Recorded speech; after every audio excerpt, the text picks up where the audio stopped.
बहुत समय पहले एक गांव में रमेश नाम का आदमी अपनी पत्नी चित्रा और बेटी पल्लवी के साथ रहता था। उसी गांव में उसका एक छोटा सा घर था जिसमें वो अपने परिवार के साथ खुशी खुशी रहता था।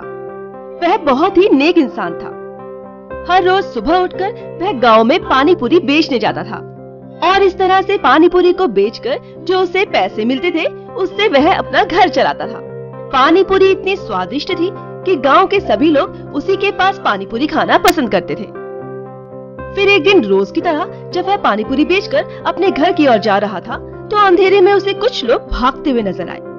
उसके पलक झपकते ही वो लोग वहाँ से गायब हो गए। यह सब देख उसे बहुत हैरानी हुई। तभी उसे रास्ते के बगल में एक बक्सा दिखाई दिया। रमेश ने सोचा शायद कोई अपना बक्सा यहाँ गलती से छोड़ गया है। वह उस बक्से को जमींदार को सौंपने की सोचता है। ऐसा सोचकर वह बक्से को लेकर अपने घर की ओर चल देता है। चित्रा रमेश को बक्सा हाथ में लाते हुए देख उस बक्से के बारे में पूछती है। तभी रमेश उसे सारी कहानी बताता है। आखिर क्या है इस बक्से में? नहीं, मुझे नहीं पता, मैंने देखा ही नहीं।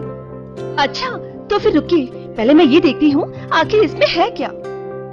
फिर जैसे ही चित्रा बक्से को खोलती है वह अपने पति को पुकारने लगती है।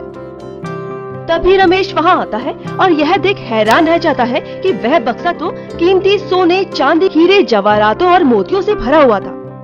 यह सब देख चित्रा को बहुत खुशी होती है। तभी रमेश अपनी पत्नी से कहता है कि कल सुबह वह इसे जमींदार को लौटा देगा।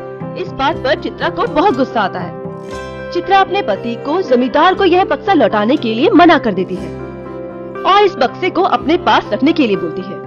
वो अपने पति से कहती है कि अब उन्हें जिंदगी भर मेहनत करने की जरूरत नहीं पड़ेगी, हम बहुत खुश रहेंगे। रमेश सोच में पड़ जाता है। अगर मैं इन हीरे जवाहरातों को लेता हूँ तो गलत है, और अगर मेरी पत्नी इसे रखती है तो इसमें मेरी तो गलती नहीं है ना। रमेश अपनी पत्नी से कहता है कि किसी और का कमाया हुआ खर्च करना उसे पसंद नहीं, इसीलिए वह अपनी पानी पूरी बेचकर ही घर चलाएगा। तुम्हें जो करना है तुम वही करो। यह सुन चित्रा बहुत खुश होती है। कुछ दिनों बाद वह उन सभी हीरे जवाहरातों को बेचकर एक बड़ा सा घर खरीद लेती है और वे सब उसी घर में चले जाते हैं। लेकिन रमेश अपने पानी पूरी का काम नहीं छोड़ता है। फिर एक दिन जमींदार के पास एक औरत आती है। वह जमींदार के आगे फुट फुट कर रोने लगती है और कहती है कि किसी ने उसके घर से सोने, हीरे, जवाहरातों से भरा बक्सा चुरा लिया है। जमींदार उस औरत से कहता है कि वह उस चोर को अवश्य पकड़ कर लाएगा। जमींदार के ऐसे कहने पर वह औरत भरोसा कर वहाँ से चली जाती है। कुछ दिनों बाद गांव के सभी लोग रमेश के एक नए आलीशान घर लेने के बारे में बातें करने लगते हैं।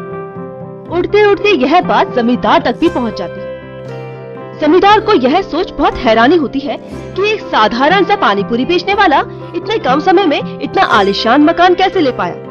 गांव का खबरी जमींदार को बताता है कि इस बारे में गांव के किसी आदमी को नहीं पता।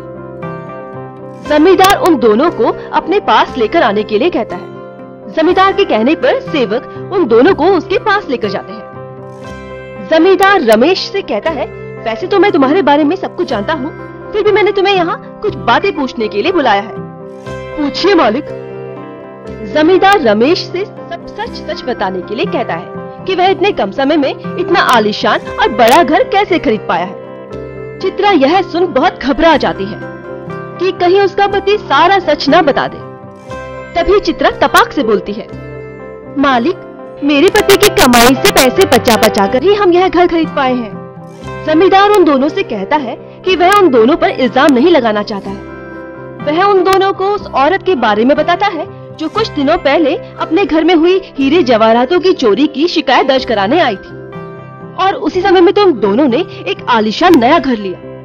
हालात मुझे आपसे ऐसा पूछने पर मजबूर कर रहे हैं। जमींदार उनसे सब कुछ सच बताने के लिए कहता है। रमेश सोचने लगता है कि अगर वह अब भी चुप बैठेगा तो ये एक बहुत बड़ी गलती हो जाएगी और उस औरत के दुख का कारण बनेगा। रमेश जमींदार से माफी मांगते हुए जो कुछ भी हुआ उसके बारे में जमींदार को बताता है।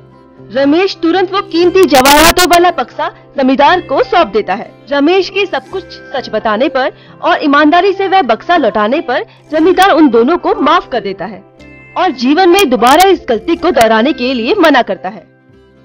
रमेश जमींदार का आभार मानते हुए उन्हें धन्यवाद कहकर वहाँ से चला जाता है और जमींदार उन गहनों को उस औरत के हवाले कर देता है और रमेश पहले की तरह ईमानदारी से पानी पूरी बेचने लगता है। तो दोस्तों, इसीलिए कहते हैं कि गलती करने वाले से ज्यादा गलती छुपाने वाले की गलती ज्यादा होती है।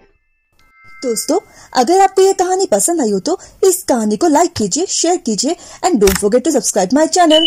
Thank you for watching.